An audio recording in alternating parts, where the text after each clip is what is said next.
Assalamualaikum warahmatullahi wabarakatuh. Salam sejahtera bagi kita semua. Salam Kedandewiji. Selamat datang di podcast Talk Kanwil Kementerian Agama Provinsi Sumatera Utara bersama saya Sri Rahayu yang akan memandu acara hari ini. Kali ini kita akan membahas topik tentang pembelajaran selama bulan Ramadan di madrasah. Bagaimana pendidikan khususnya di madrasah agar tetap efektif dan bermakna selama proses belajar di bulan Ramadan. Sesuai dengan tema kita kali ini, kita hadirkan sosok yang berkompeten di bidangnya, yaitu Kepala Bidang Pendidikan Madrasah Kanwil Kementerian Agama Provinsi Sumatera Utara. Beliau akan berbagi pandangan, strategi dan pengalaman dalam mengelola pembelajaran di madrasah selama bulan Ramadan. Untuk selanjutnya kepada Bapak untuk memperkenalkan diri. Baik, bismillahirrahmanirrahim. Assalamualaikum warahmatullahi wabarakatuh. Selamat siang, selamat sore seluruh peserta podcast Kanwil Kementerian Agama Provinsi Sumatera Utara, terkhusus pada Adinda Sri Rahayu yang hari ini sebagai host pembawa acara. Tentu saya mengucapkan terima kasih yang pertama kesediaan waktunya untuk berkunjung di bidang pendidikan Kanwil Kementerian Agama Provinsi Sumatera Utara ini. Mudah-mudahan pertemuan kita ini pertemuan yang produktif. Amin. Dan sifatnya menguatkan dan sehingga menambah girah dan semangat terutama pada pelaku pendidikan dan semua stakeholder yang mewarnai pendidikan ini ke arah yang lebih baik, dan kita harapkan tentu pada upaya untuk peningkatan kualitas mutu pendidikan yang ada di Sumatera Utara. Perkenalkan secara singkat, kebetulan saya alhamdulillah diamanahi menjadi Kepala Bidang Pendidikan Madrasah Kanwil Kementerian Agama Provinsi Sumatera Utara oleh Bapak Kakanwil Kementerian Agama hampir sudah 4 tahun.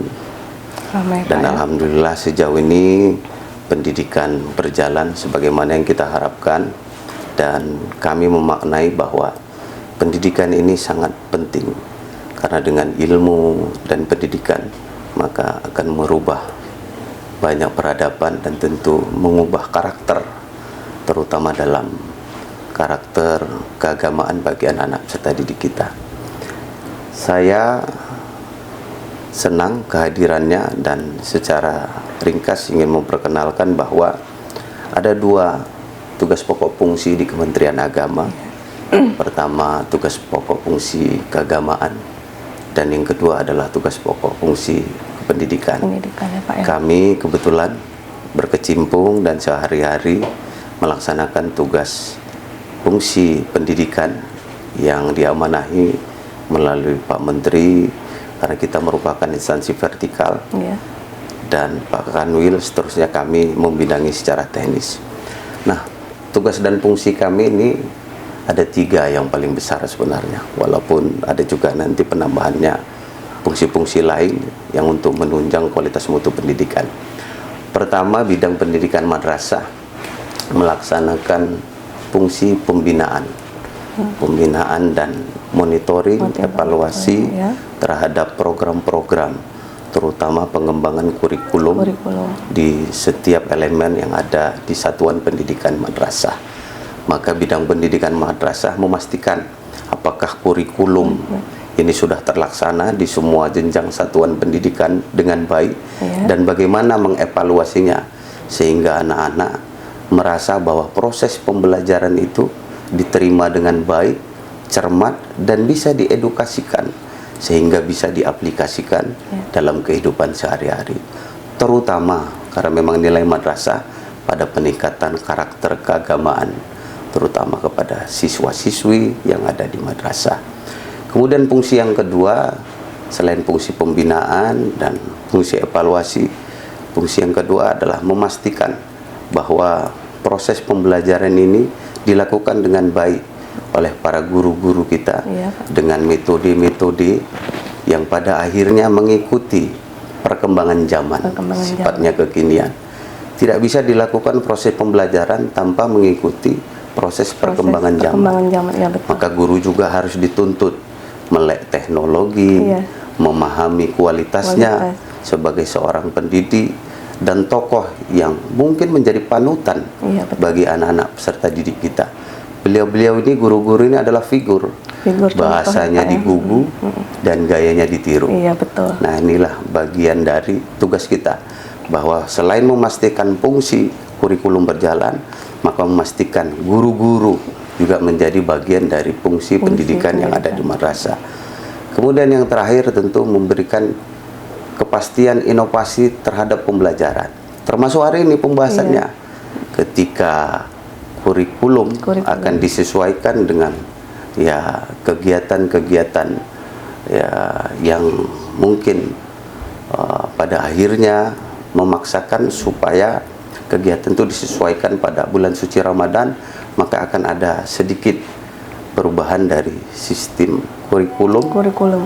Karena di situ akan membentuk karakter penguatan terhadap karakter iman dan takwa, karakter kepribadian sosial, dan pada akhirnya yang paling inti adalah memastikan inovasi ini bisa diterima oleh anak-anak peserta didik kita, menyesuaikan efisiensi waktu yang mungkin akan nanti mengalami perubahan. Biasanya pembelajaran dilaksanakan dari pagi sampai sore, mungkin nanti ini akan terjadi inovasi ya bagi anak peserta didik kita, pembiasaan tentang pengurangan dan pembelajaran waktu. Banyak lain memang tugas-tugas kita di bidang pendidikan madrasah, namun dari judul kita hari ini saya pikir pembelajaran di bulan suci Ramadan ini merupakan bagian yang tidak terpisah daripada tanggung jawab kita di bidang pendidikan madrasah untuk mengawal pendidikan di Sumatera Utara. Itu saya pikir secara sederhana. Ya kan Pak, sementara kan kita akan memasuki bulan suci Ramadan. Bagaimana Kemenak Sumut melihat pentingnya bulan Ramadan dalam konteks pendidikan madrasah itu sendiri? Baik, terima kasih. Bahwa Kanwil Kementerian Agama punya peran strategis, terutama dalam kegiatan pembelajaran di bulan suci Ramadan. Iya. Kita merupakan satuan pendidikan yang mungkin dinilai figur bagi satuan-satuan pendidikan lainnya. Maka akan ada paradigma atau pandangan konsep dari satuan-satuan pendidikan sekolah umum terhadap khususnya satuan kerja madrasah, maka akan ada pembeda. Namun ini sudah disusun sebenarnya oleh SKB 3 Menteri, di mana Kementerian Pendidikan dan Pendidikan Menengah, Kemendikbud Dasmen namanya ya, dengan Kementerian Agama dan Kementerian Dalam Negeri sudah mengeluarkan SKB, surat keputusan 3 Menteri secara bersama yang tertuang dalam surat nomor 2 tahun 2025 tentang pembelajaran di bulan suci Ramadan. Ada 7 poin yang mendasar bagaimana proses ini akan dilaksanakan di semua satuan pendidikan, bukan hanya di madrasah tapi di sekolah-sekolah umum. Tapi sebagaimana garis besarnya yang saya sampaikan, tentu kita sebagai madrasah menjadi mungkin leading sektor bagaimana pembelajaran bulan suci Ramadan ini akan dicontoh-contoh oleh menjadi satuan-satuan sekolah umum lainnya. Nah, apa yang ada di dalam? Di dalam itu SKB 3 Menteri ini dan Kanwil juga, karena ini instansi vertikal, pasti merujuk pada kebijakan yang dikeluarkan oleh pemerintah nasional. Di antaranya bahwa proses pembelajaran ini dibagi 3. Ada pembelajaran yang bersifat mandiri.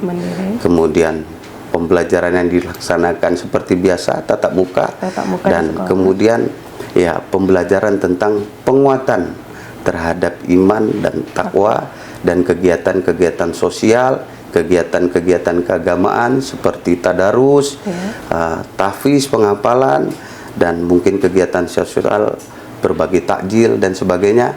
Nah, 3 program ini akan menyisir pada proses pembelajaran kurikulum yang akan dilaksanakan selama bulan suci Ramadan. Secara sederhana bahwa ini akan dimulai bahwa tanggal 27 nanti anak-anak akan melaksanakan pembelajaran mandiri, bukan libur namanya. Oh, mandiri di rumah. Nah, di rumah. Maka mereka nanti akan melaksanakan pembelajaran ya mandiri untuk pengembangan karakternya, Iya. terutama tentang peningkatan kualitas iman dan takwanya. Kegiatan-kegiatan keagamaan selama bulan suci Ramadan, apakah melaksanakan sholat taraweh, tadarus Al-Quran di rumah, kegiatan-kegiatan yang lain yang menunjang bahwa anak-anak kita itu berperilaku akhlak mulia, terutama pada saat bulan suci Ramadan, dan kita harapkan nanti ke depan betul, Pak, ya. bisa diaplikasikan dalam kehidupan sehari-hari, bukan hanya saja di bulan Ramadan, tapi bisa terus sebagai pembentukan karakter bagi anak peserta didik kita. Ini dimulai pada tanggal 27 sampai dengan tanggal 5 Maret. Nah, tanggal 6 sampai dengan tanggal 25 Maret, maka anak-anak akan melaksanakan kegiatan pembelajaran secara aktif seperti biasa. Hanya pada kegiatan bulan suci Ramadan ini akan dikurangi tentang pengurangan jam, penyesuaian waktu. Kalau dulu mereka melaksanakan kegiatan misalnya 1 jam untuk pembelajarannya dibebankan 40 menit, maka nanti selama bulan suci Ramadan akan dikurangi selama 30 menit. Maka efisiensi waktu itu diharapkan nanti bisa tidak mengurangi daripada peningkatan kualitas mutu pendidikan yang ada di madrasah, terutama pada anak-anak peserta didik kita. Dan yang terakhir ini, setelahnya nanti setelah masuk tanggal 27, kita juga akan melaksanakan libur menjelang Hari Raya Idul Fitri. Nah, disinilah anak-anak kita diberikan penguatan implementasi, apakah bisa sudah mengaplikasikan kegiatan-kegiatan ini dalam kehidupan sehari-hari. Nah, kita berharap momentum bulan suci Ramadan ini memberikan peningkatan kualitas mutu pendidikan yang dibarengi dengan pendidikan bukan hanya nilai akademis, tapi membangun spiritual keagamaan kepada anak-anak peserta didik kita. Mungkin itu. Udah gitu Pak, apakah ada program khusus seperti pesantren kilat, tahfiz Quran, atau kegiatan sosial yang diwajibkan? Nah, tentu SKB 3 Menteri ini merujuk pada pembebasan kepada madrasah melaksanakan pendidikan karakter tadi.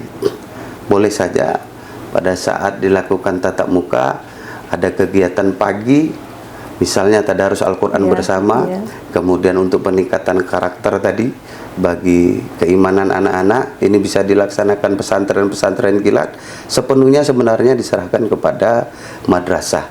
Bagaimana merencanakan pelaksanaan program kurikulum ini berjalan selama di bulan suci Ramadan.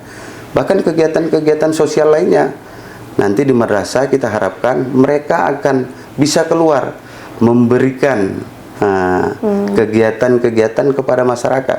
Apakah nanti sekolah membentuk nanti menjadi datang ke suatu daerah menjadi imam betul, Pak. di masjid atau di musola, dan atau melaksanakan kegiatan-kegiatan sosial. Saya pikir tadi termasuk bagi-bagi takjil, berbagi kepada semua kaum duafa.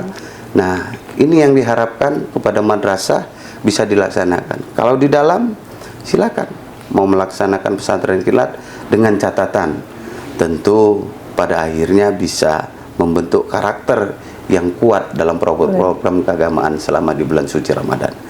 Itu yang Bagaimana Kemenak mengevaluasi efektivitas belajar selama bulan Ramadan, Pak? Apa harapan dan rencana jangka panjang terkait pendidikan madrasah dalam bulan Ramadan ke depannya?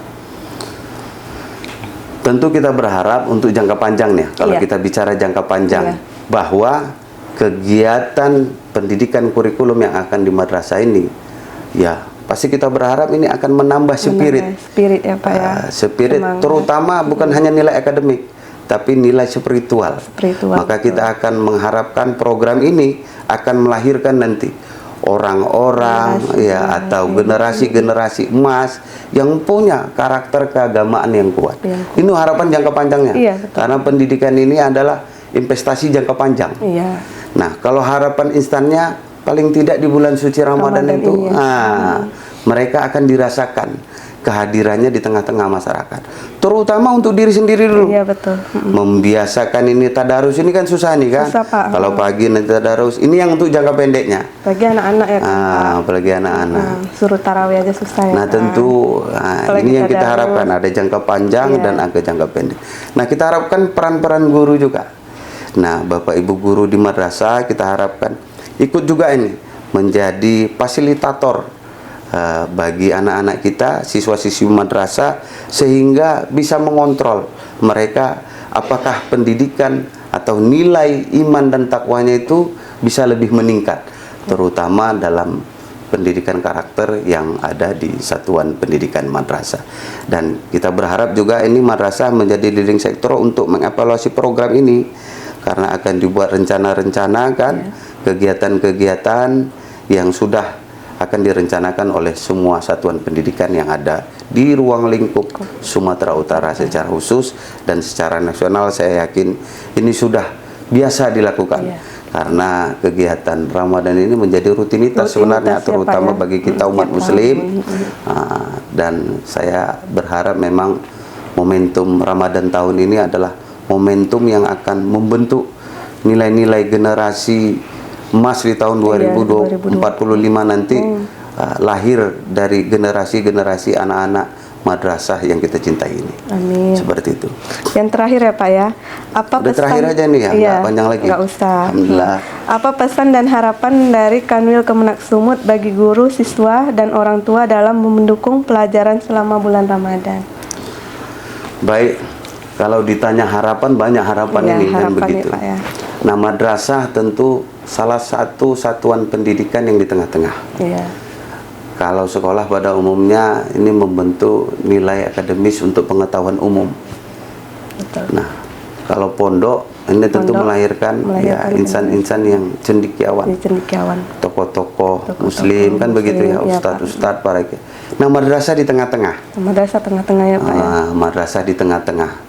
Nah, bagaimana supaya yang tengah-tengah ini, saya pikir ini kan lebih banyak disukai. Iya, betul. Kuat ya mengetahui ya pendidikan atau nilai akademis pengetahuan umum. Iya, betul. Kemudian juga berkarakter keagamaan. Iya.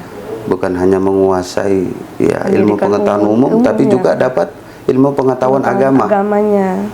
Nah, harapan kita tentu melalui pembelajaran yang efektif dari guru-guru. Guru harus inovatif. Betul. Guru harus mengikuti perkembangan zaman. Jangan ada lagi guru-guru yang melek teknologi. Nah, kegiatan-kegiatan keagamaan ini tentu bisa diwarnai dengan metode pembelajaran, dengan melalui pembelajaran media digital, melalui konten-konten, ya, atau mendengarkan ceramah-ceramah. Ini tentu akan lebih menarik, ya, sehingga ya kegiatan pada bulan suci Ramadan itu tidak membosankan. Iya, betul Pak. Nah, itu harapan kita. Proses pembelajaran selama di bulan Ramadan ini lebih baik dan tentu tidak mengganggu. Tidak mengganggu kurikulum yang sudah dilaksanakan secara nasional. Ya, bahwa hari ini mengurangi sedikit karena memang kita menghormati pelaksanaan bulan suci Ramadan yang luar biasa kita nantikan ini. Pasti akan mengurangi ya sedikit nilai fisik bagi anak-anak peserta didik kita.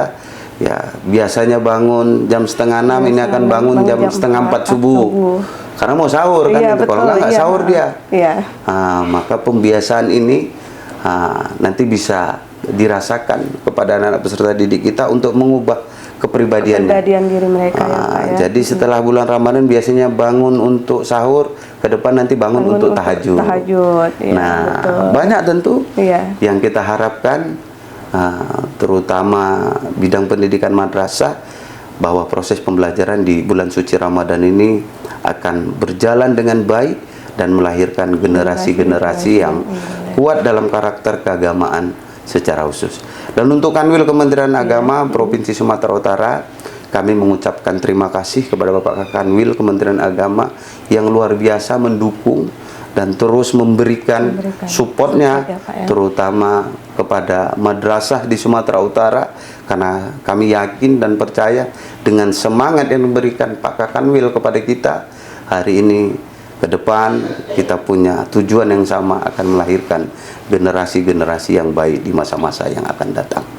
Mungkin ini. Iya Pak, terima kasih kepada Bapak Kabid Penmat Kementerian Agama Saya yang Provinsi terima Sumatera kasih, Utara senang atas bisa wawasan dan penjelasannya.